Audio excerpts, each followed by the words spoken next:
Number 6. The SS America. On July 2, 1978, around 3 a.m., people aboard the SS America sensed their journey was doomed. From the beginning, things were uneasy. Just 9 hours before, about 900 passengers gathered at a pier in Manhattan. They all had problems with their tickets. Some couldn't find their name on the manifest, while others paid but never received their tickets. The ship was running late, and everyone was ordered to get on board, with or without tickets. In 1978, life in New York wasn't a fairy tale. The crime rate was high, and the economy was in trouble. Venture Cruise Lines claimed that their ocean liner, the SS America, was being restored. This interested many locals who were in need of a summer escape. The cruise line guaranteed that guests would be pampered endlessly, but the real attraction was the price. 2 nights on the ocean started at $99. It was almost too good to be true. A lot of passengers noticed that their cabins were flooded by faulty plumbing once on board. If one was lucky enough to get a mattress, it usually lacked sheets. Some passengers weren't so lucky and had no mattress at all. On top of that, toilets didn't flush. There were also plenty of cockroaches and rats. One passenger said that the SS America was a big floating garbage can. At least 100 paying customers never found cabins at all. They gathered outside the purser's office, homeless at sea, and began yelling, "We want to get off!" The situation quickly got worse. Some of the angrier customers physically fought with the crew. Harbor police had to be called. By this point, the SS America was anchored near Coney Island, where the captain gave in to the angry mob's demands. 250 passengers flew down rope ladders once the ship's doors opened. From there, the tugboats dropped them off on Staten Island and left. They were promised limo rides home after the cruise finished, but it never happened. The next day, the tabloids ate the story up. It made the front page of the Daily News with a headline, "Dream Cruise Like a Nautical Nightmare." It retold in detail the many discomforts of the cruise. After being pressed for a comment, a representative for Venture simply stated, "We goofed," which left much to be desired. Aside from the fact that the Venture's goof was the product of a company with zero business managing ocean liners, it bizarrely took place on board what had formerly been one of New York's most distinguished ships. Number 5. Krakatoa. On May 20th, 1883, Krakatoa showed signs of activity for the first time in over 200 years. A 7-mile-high ash and dust cloud was seen over Krakatoa, according to a German warship passing by. Commercial liners and locals would see similar explosions for the next 2 months. Locals welcomed the volcanic activity with delight, but they had little to no knowledge of the upcoming disaster. On August 26th and 27th, excitement turned to horror as Krakatoa blew itself apart, setting off a chain of natural disasters that would be felt around the world for years to come. On August 26th, an enormous blast destroyed almost 2/3 of the northern island. As it plunged into the Sunda Strait between the Java Sea and the Indian Ocean, the gushing mountain sent out a series of pyroclastic flows and tsunamis that quickly swept over neighboring coastlines. The next day, around 5:30 a.m., there were 4 more catastrophic eruptions. At least 31,000 of the estimated 36,000 deaths from the eruption were brought on by the tsunamis. The largest of these waves, which rose to 120 feet, swept over surrounding islands, destroying vegetation and tossing people out to sea. According to other sources, another 4,500 people were killed by pyroclastic flows that swept over the sea over 40 miles away. Have you ever visited a volcano? Tell us in the comments below and hit subscribe while you're at it. At number 4, the USS Forest. The USS Forest frequently conducted combat missions during the Vietnam War while stationed off the coast of North Vietnam. On July 29, 1967, the ship was preparing for an assault when one of its F-4 Phantom jet fighters unintentionally released a rocket.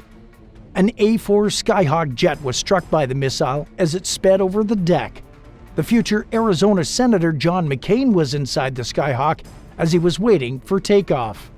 The jet's fuel started to leak and caught fire. It quickly spread to surrounding planes on the ship's deck, where it exploded a 1,000-pound bomb, killing countless first responders and escalating the blaze. The flight deck was destroyed by the explosions, and at one point the entire ship was ablaze. As the fire progressed, many pilots were trapped in their planes. Sadly, an entire day went by before it was under control. The horrific fire killed 134 sailors while leaving hundreds more injured. 20 aircraft were also destroyed. Since World War II, it was the worst disaster on a U.S. Navy vessel.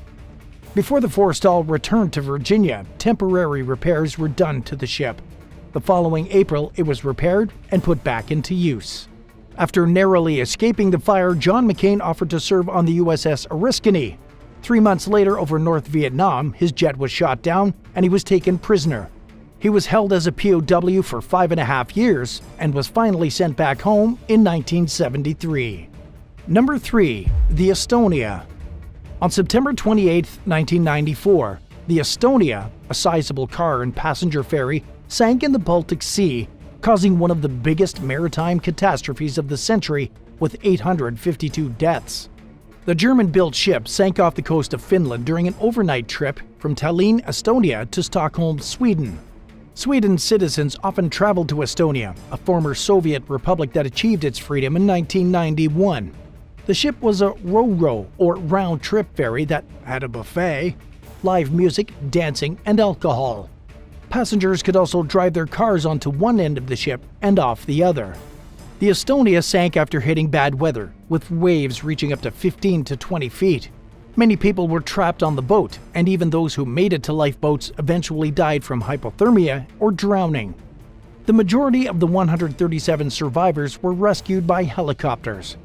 The tragedy was deemed accidental by a joint Swedish-Finnish-Estonian government commission, which linked the accident to water flooding through an open bow door and into the Estonia's vehicle deck, weakening the ship and causing it to capsize.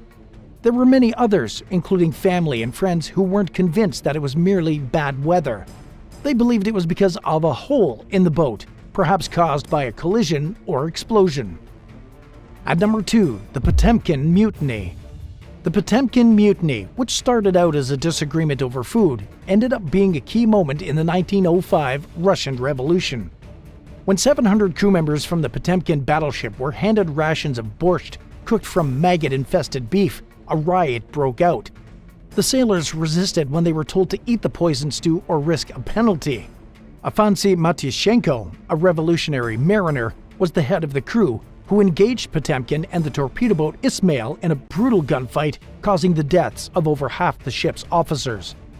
The Black Sea Fleet of Russia was quickly assembled to punish the sailors, but its men were sympathetic to the cause and didn't open fire.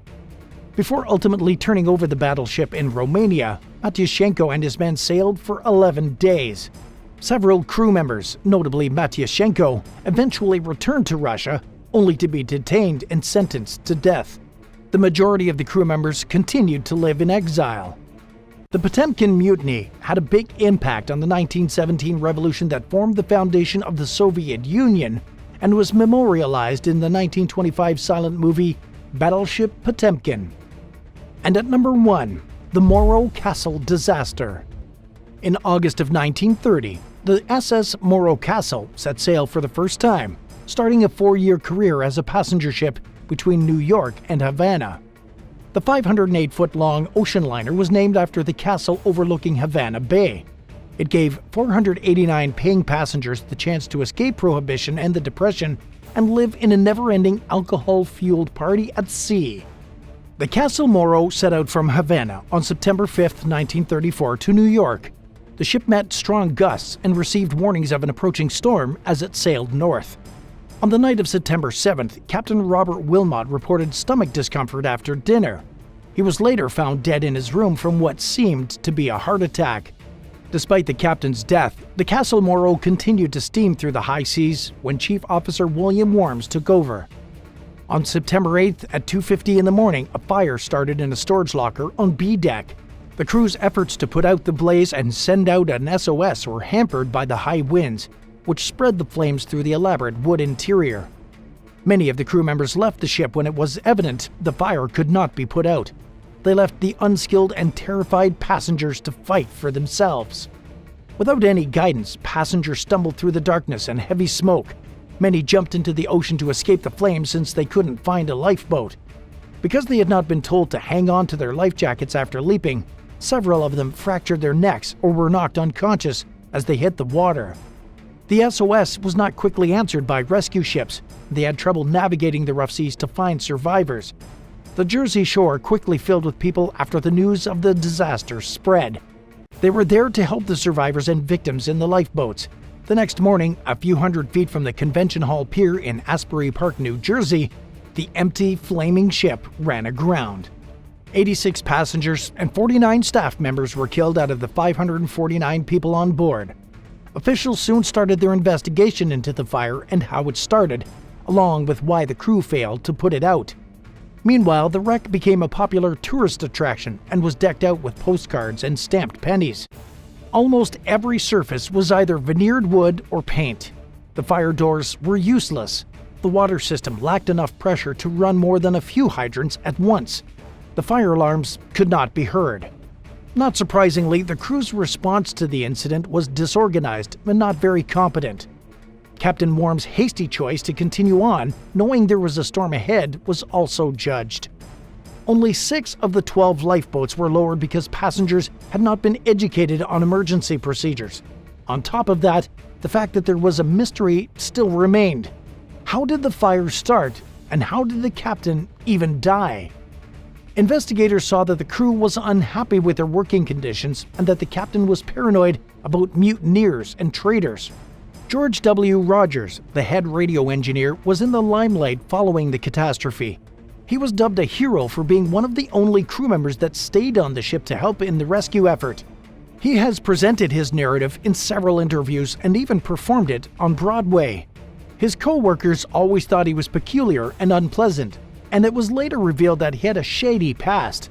Before working on the Morrow, he had been fired from a job for stealing equipment, and he was a suspect in a strange fire too. Rogers tried to start a radio repair shop after the Morrow Castle tragedy, but it failed. It also mysteriously burned down. He became employed by the Bayonne Police Department shortly after as a radio assistant. Lieutenant Vincent Doyle didn't feel right about Rogers, so he badgered him about what really happened with the castle. Later, in March of 1938, Doyle agreed to fix a fish tank heater after Rogers claimed it needed some repairs. The man was nearly killed when it exploded after he plugged it in. After this, Rogers received a prison sentence of 12 to 20 years for attempted murder. In 1942, he was granted parole to fight in World War II, but after hearing about his past, the military would not allow it. Crime continued to follow him, and he was once again sent to prison in 1954 after killing a friend and his daughter who had loaned him money.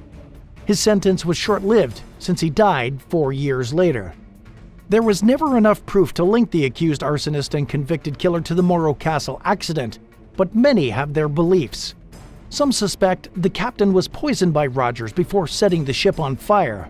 Others believe that the captain's death was merely a tragic coincidence and that the fire was the outcome of an insurance scandal carried out by Rogers after he was hired by the steamship company. A few people even suggested Rogers was an informant and the ship was smuggling arms to Cuban rebels. Whatever the reason, the incident prompted the introduction of stricter marine safety regulations, including the use of fire-retardant materials, enhanced fire doors and alarms, as well as more emergency training for crew and passengers. 4. DSV limiting factor. In 2014, an eccentric millionaire explorer and retired naval officer decided he wanted to dive to the world's most extreme depths. His name is Victor Vescovo, and he approached Triton submarines and asked for help designing a submersible that would enable him to reach his goal. No such vehicle existed, yet Vescovo already had his sights set on visiting the 5 deeps, the deepest point in each of the 5 oceans. It was a big task. The deeper a submarine goes, the higher the water pressure becomes, forcing the vehicle to put up a constant fight against the water surrounding it. Where Vescovo wanted to go, the pressure is so high that a standard submersible would be crushed like a soda can. To give you an idea, the average atmospheric pressure in a home or office setting is 14.7 pounds per square inch. At the bottom of the 36,000-foot deep Challenger deep trench, which was at the top of Vescovo's destination list, the pressure is 16,000 pounds per square inch. Building something strong enough to withstand it would be just one of numerous challenges that come with traveling that far below the water's surface. It's certainly possible to build a submersible that can handle these conditions, but until then, any vehicle that had traveled as far down as Vescovo wanted to go only proved good for a one-time use.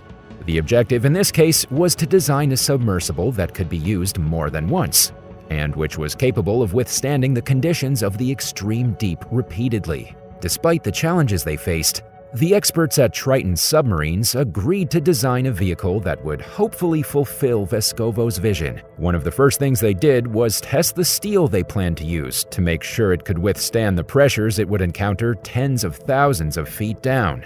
There's only one place in the world where this type of testing is even available, which speaks to the ambitious nature of the project. The final product was a $37 million submersible called the DSV Limiting Factor. Equipped with a Grade 5 titanium hull, it looks nothing like a traditional submarine, and it's been described as being scallop-shaped, wedged, and like an axe head. The purpose of its shape is to enable it to descend to extreme depths as quickly as possible. In the case of the Challenger Deep in the Marianas Trench, the deepest point in all the oceans at around 36,000 feet, the descent takes about 4 hours.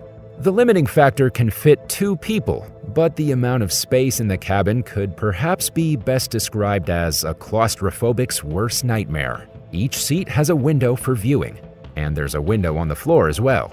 The vehicle is capable of supplying oxygen to its crew for 16 hours and has an emergency backup system in case something goes wrong. In 2019, Vescovo finally descended into the Challenger Deep and set a new world record for the deepest point ever reached by a manned submersible. He defeated the previous record, which was set in 1960, by 52 feet. He also achieved a new first by exploring the bottom of the Marianas Trench for 4 hours, staying there longer than anyone before him. In addition to visiting the Challenger Deep, he completed his 5 Deeps expedition and successfully descended to the lowest point in every ocean. During the dives, Vescovo and his crew have discovered at least 40 previously unknown species. They also encountered the troubling sight of garbage, proving that not even the remotest corners of the planet is truly left untouched by human activity. If you had a chance to visit the Marianas Trench in a submarine,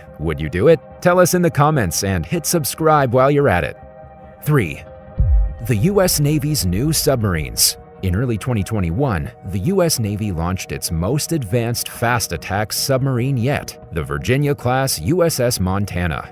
Measuring 377 feet long with a 34-foot beam, the vessel is capable of diving to 800 feet and is manned by a crew of 136 sailors. Naturally, it's equipped with the latest sonar, mine detection, and surveillance and reconnaissance technology. It also has a lockout trunk, which enables Navy SEALs and other personnel to exit the submarine without requiring it to surface.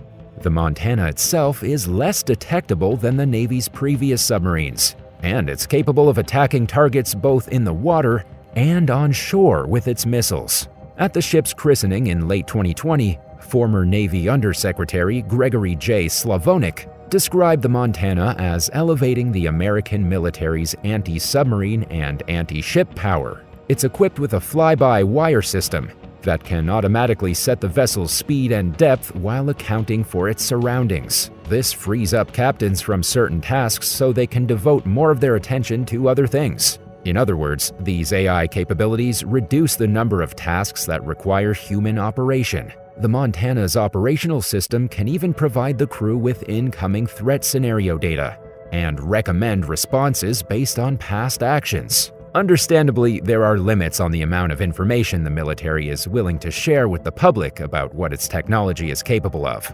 writing for National Interest, Chris Osborne explained that some submarine developers have described the Virginia-class fleet that the Montana belongs to as having advanced quieting technologies, further reducing the likelihood of detection. The development of these newer subs came as the Navy was retiring its older submarines at an increasing pace. At the same time, concerns over China's submarine development served as just another reason for the Navy to update its fleet. In fact, the military's already working on an even newer class of state-of-the-art submarines that will replace the current Ohio class of armed nuclear submarines. Dubbed the Columbia class, plans call for 12 ships.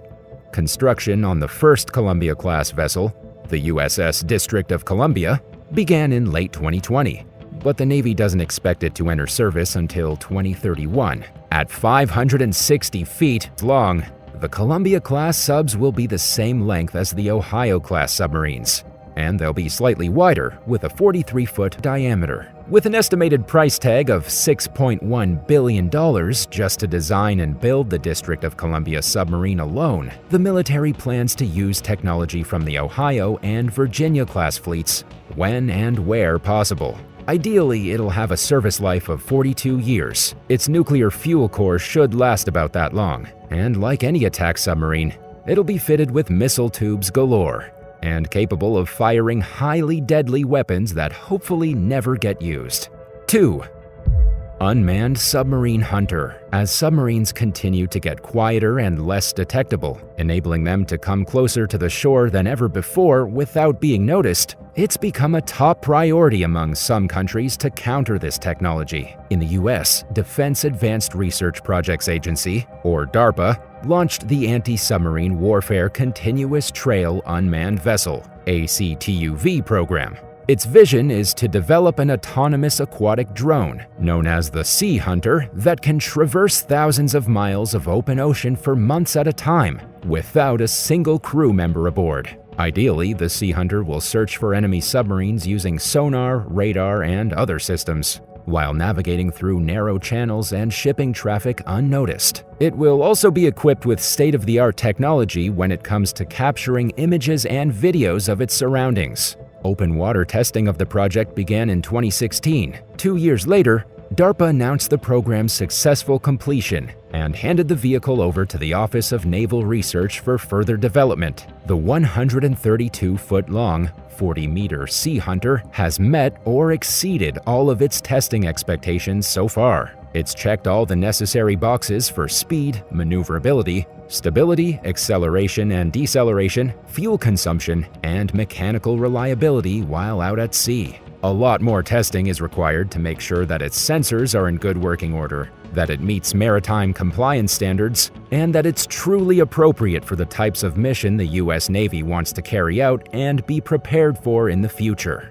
Above all, the Sea Hunter will have to prove that it's capable of detecting submarines and mines. In August of 2022, the Sea Hunter and 2 other unmanned prototype vessels participated in the world's largest international maritime warfare exercise, known as the Rim of the Pacific, or RIMPAC exercise. Its use in the exercise indicates that its development is still being taken seriously, and that perhaps it's expected to play a real role in military operations at some point. The Sea Hunter and the other prototype vessels were used during all 3 phases of the event, which hosts participants from 27 countries. In a statement, Commander Jerry Daly said that part of the challenge with the unmanned machines is figuring out how to integrate them with a manned force. In 2020, the media delivered the alarming but not very surprising news that China has already started working on its own version of an uncrewed submarine hunter. Photos that appeared on the Chinese social media platform Weibo showed a massive vessel that appeared to be larger than the Sea Hunter, which would make it the world's largest uncrewed surface vessel. In the meantime, the U.S. Navy is reportedly experimenting with several other unmanned vessels. While speaking at the U.S. Coast Guard Academy in October of 2022, U.S. 5th Fleet Commander Vice Admiral Brad Cooper said that the Navy hopes to have a fleet of 100 unmanned marine vehicles patrolling the Red Sea by late 2023. The Navy's vision includes hybrid vehicles that are unmanned but can be controlled by an operator from another vessel, especially when it comes to the decision to deploy weapons or react to an emergency. 1. Russia's new submarines. The Cold War may have ended in the early 1990s, but the competition between Russia and the US for military superiority remains strong. Consequently, both countries have developed some of the world's most formidable machines and weapons. But the Russian Navy has some catching up to do with the US when it comes to their woefully outdated Soviet-era submarine fleet. Plans are currently underway to replace the aging vessels with a collection of newly built nuclear submarines, which will be a part of the country's nuclear deterrent force. Some of these plans have been in the works since before the Soviet Union fell. One good example is the Bore class of submarines. Design work started in the 1980s, but construction on the first ship didn't get underway until 1996. Slowly but surely, however, Russia has started to show signs of a modernizing military, and it's very clearly a priority among the country's top officials. In addition to the Bore-class subs, the nuclear deterrent force consists of 4 newly developed Khabarovsk-class submarines. Each Khabarovsk sub will reportedly carry 6 nuclear-powered drone torpedoes that are capable of hitting coastal targets an ocean away. These bombs are capable of inflicting 10 times the damage as the bombs the US dropped on Hiroshima and Nagasaki, which effectively ended World War II. In 2022, 3 Russian submarines, each carrying 200 nuclear weapons, were seen surfacing through Arctic ice several meters thick. This was taken as a display of the country's abilities to navigate accurately beneath the ice and to respond quickly to a nuclear attack. It was also a demonstration of Russia's ability to hide from NATO's anti-submarine forces if tensions reach a boiling point and erupt into war. In keeping with its plans to update its aging equipment, the Russian military is also working to modernize its Oscar-class submarines as part of a program known as Project 949 AM. Initiated in 2011, the $182 million effort involves putting at least 3 Oscar-class vessels through extensive maintenance and repairs in hopes of extending their service life by about 20 years. A submarine called the Irkutsk is the first to undergo the modernization scheme. Commissioned in 1988, the 30-plus-year-old vessel will be equipped with the latest missile, torpedo, and communication systems, including a complex new system that will enable it to launch hypersonic missiles. If everything goes according to schedule, the Irkutsk will return to naval service sometime this year. Project 949 AM appears to be going smoothly and has been expanded to include as many as 7 submarines. The development of Russia's nuclear-powered Oscar-class submarines began during the 1970s. At nearly 509 feet long, they were the world's largest operating cruise missile subs until 2007, when the US Navy modernized some of its Ohio-class ballistic missile submarines.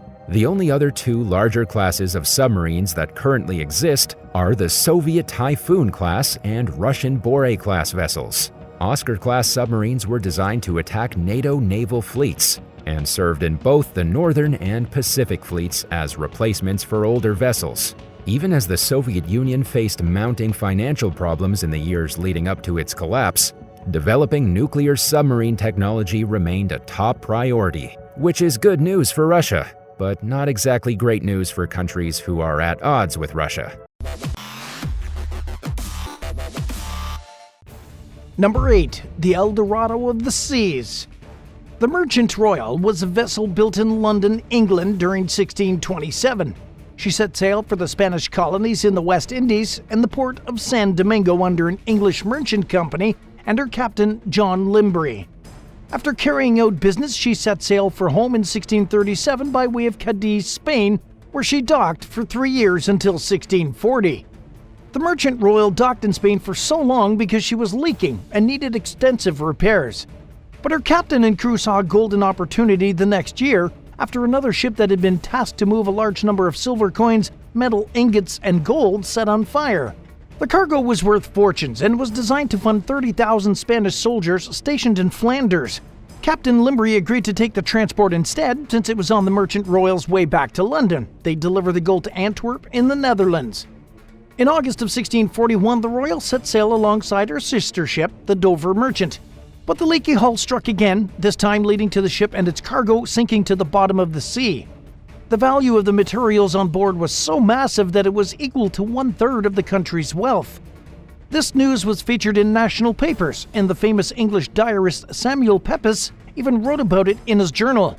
Many people tried to find the wreck in the following years, using eyewitness accounts that placed the ship near Land's End in Cornwall in the UK. Due to the staggering amount of wealth on the ship, it was nicknamed the El Dorado of the Seas. In recent years, a company called Odyssey Marine Hunters has managed to salvage about 17 tons of gold and silver coins from the wreck, which is worth almost £250 million today. But who knows how much more is left to find. Number 7. The Saudi Arabian Titanic. Georgios G was a British cargo ship that is better known by its nickname, the Saudi Titanic.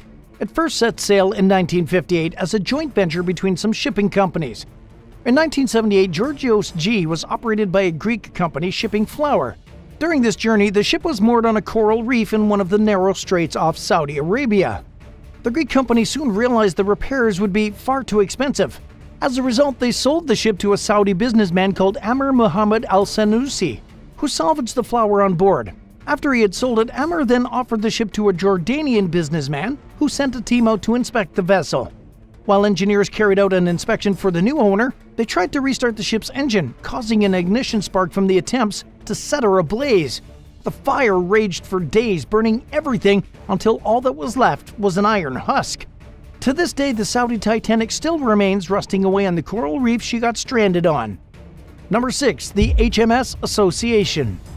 HMS Association was a warship for the fleet of Sir Cloudesley Shovel.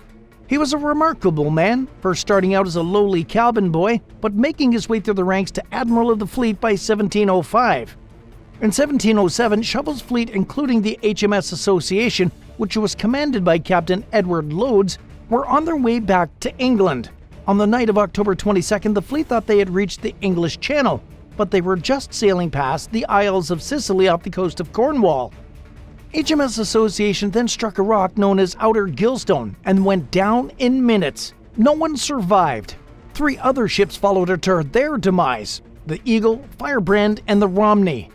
One fateful night, over 1,450 men died, making it one of the worst maritime disasters in British history. There were only 24 survivors. But how did Shovel and his men crash into rocks that they should have known were there? The answer lies in the way sailors used to navigate during the 1700s. Using a technique called dead reckoning, they would calculate their position using speed, direction, and distance as factors, but these were guesses at best and could often be wrong. The tragedy caused such a public outcry that the government introduced the Longitude Act of 1714, which would offer a prize of £20,000 to the person who could figure out a way to easily measure longitude, the position on a horizontal axis of east to west at sea. This prize was a huge amount of money at the time, equaling about £3.9 million today, and even drew the interest of famous physicists like Sir Isaac Newton, the man who discovered gravity, and Edmund Halley, who has a comet named after him. John Harrison came from Yorkshire, England, and had been a carpenter before he switched careers to be a clockmaker. He worked tirelessly to solve the longitude problem for years until in 1759 he was able to show off his solution. He created a simple pocket watch called the H4. This marine chronometer would calculate where a ship was based on the local time at the ship's current position versus the time in Greenwich, London. It was an incredibly accurate piece of technology. On a 4-month test journey between Portsmouth and Jamaica, H4 was only 1 minute and 57 seconds off. Despite this, the government board that had set up the prize refused to give John Harrison the money he deserved. As for what happened to the HMS Association, centuries later in 1968, looters took anything and everything they could find. As a result, there was no list of what was taken from the ships. But things such as coins and even Shovel's coat of arms ended up getting shipped all over the world to private collectors. There was a public outrage due to the HMS Association once again, and this time it led to the Protection of Wrecks Act being passed by the British government in 1973. Despite the tragedy of the Association sinking, its story ended up creating laws and technologies that would protect many ships around the world in years to come. At number 5, the Antia Mechanism. The Greek island of Antia kept a groundbreaking secret below its waters for over 2,000 years. In 1900, sponge divers found something strange, the wreck of a ship on the seafloor. Among the items they found was a bronze device named the Antia Mechanism. This would end up in a museum for over 40 years before it would be fully studied and understood. The device was made of a variety of wheels and cogs and was by far one of the most complex devices archaeologists had ever seen. It was so detailed that technology even remotely similar to it would not be seen for another 1,000 years. The mechanism is believed to be the earliest analog computer ever discovered, which uses data from Greek astronomy and mathematical concepts to carry out complex calculations. But the real questions were unanswered. Who exactly made this machine, and what was it doing on a ship? It's not likely that the Antia mechanism was used as a navigational device. It would not have been able to withstand the weather in the salt water. The main theories is that it was a device used to teach astronomy. The only thing we know for sure is that the creator was likely Greek, since this is the language the instructions on the device's face are in. One thing we are certain of is that the Shipwreck's cargo has puzzled historians for almost a century and is likely to do so for so many more. What do you think the Antia mechanism's real story is? Let us know in the comments, and don't forget to subscribe while you're at it. Number 4, the loss of the Patriot. In 1812, a ship called the Patriot left Georgetown Harbor in South Carolina heading for New York. But it never made it to its final destination. Instead, it created one of the most mysterious missing person cases ever. One of the passengers on board the Patriot that day was a young woman named Theodosia Burr. Theodosia was the daughter of an ex-vice president, Aaron Burr, who had been accused and acquitted of treason in 1807. Theodosia was on her way to see her father that fateful day, but the pair would never get to reunite. After the loss of the Patriot, there were many rumors and stories about what happened to Theodosia. Some believed that she had perished in a storm that overtook the ship. Others thought that the vessel had been taken over by pirates and Theodosia had been kidnapped. The stories and theories even made their way to national newspapers of the time, with some noticeable pirates claiming they had taken her. But the eeriest lead as to what really happened to Theodosia would be discovered in 1869. A doctor who was seeing an elderly patient in North Carolina was given an oil painting as payment. The painting depicted a young woman who looked exactly like Theodosia. In fact, several family members agreed. What truly happened to the daughter of the former vice president and the ship she was sailing in is unknown to this day. At number 3, World Trade Center ship. In 2010, workers excavating the World Trade Center site in Lower Manhattan came across something rather unusual in the ruins: the wreck of a wooden ship. The vessel was later identified as a sloop, and it was remarkably old. The ship dated from 1773 and was made from the same wood as many of the buildings in Philadelphia, including Independence Hall. This information was found by scientists who compared the rings in the wood of the ship with that of modern buildings, and they were able to find the matches. But how did a ship built in Philadelphia end up underground in one of the world's largest cities? The schooner ended up here after it was classed as junk in the 1790s. Like many other wrecked ships and trash, they were used to widen the banks of the Hudson River in order to make more space for the growing population. Number 2, the Indian Ocean's oldest shipwreck. Off the southern coast of Sri Lanka, the oldest known shipwreck in the world lies in the Indian Ocean and has been there for over 2,000 years. Scattered around the wreck is the remains of its cargo. Scientists have found glass, metal ingots, and pottery that have been smoothed and tumbled by the ocean's currents. Deborah Carlson is the president of the Institute of Nautical Archaeology at Texas A&M University and has led an archaeological exploration of the wreck. The site has been named the Godavaya wreck after the location it was found in. Although the ship and its cargo are a jumbled mess on the seabed, there's hope that the vessel can uncover more clues about early trade systems between the Roman Empire and Asia. Using samples of wood taken from the Godavaya, they were able to date how old the ship was, but they want to eventually get the exact calculation for when the vessel sank. Using some of the pottery found on the wreck, they are hoping to see if any contain pollen that will help narrow down what time of the year the wreck was sailing in. And at number 1, the Andrea Dor.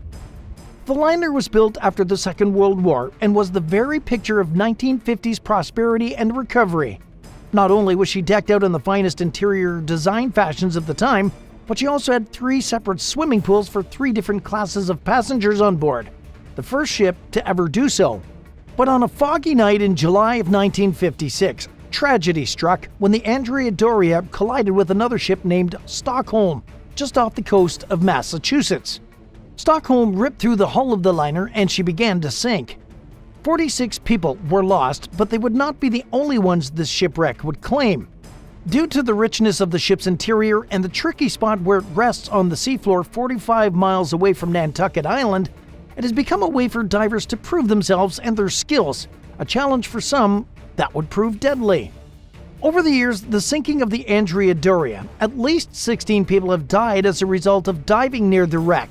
Some have found themselves getting lost within the labyrinth of the cruise liner's interior, while the equipment of other divers has failed them. Due to the depth of the wreck at over 100 feet underwater, with a 4-minute descent from the surface, others have suffered from the bends, also known as decompression sickness. This can prove fatal as nitrogen starts to build up in the body and requires a special chamber to help divers recover. Despite the risks, there are some perks to diving down to the Andrea Dor that keeps divers coming back. Many pieces of memorabilia have been salvaged from the ship, including fine china used for first-class passengers, and a pair of divers from New Jersey in 2010 even managed to bring the ship's bell to the surface. Thanks for watching. Which shipwreck legends made you stop and think? Let us know in the comments below, and don't forget to subscribe to the channel if you haven't already. See you next time. Bye for now.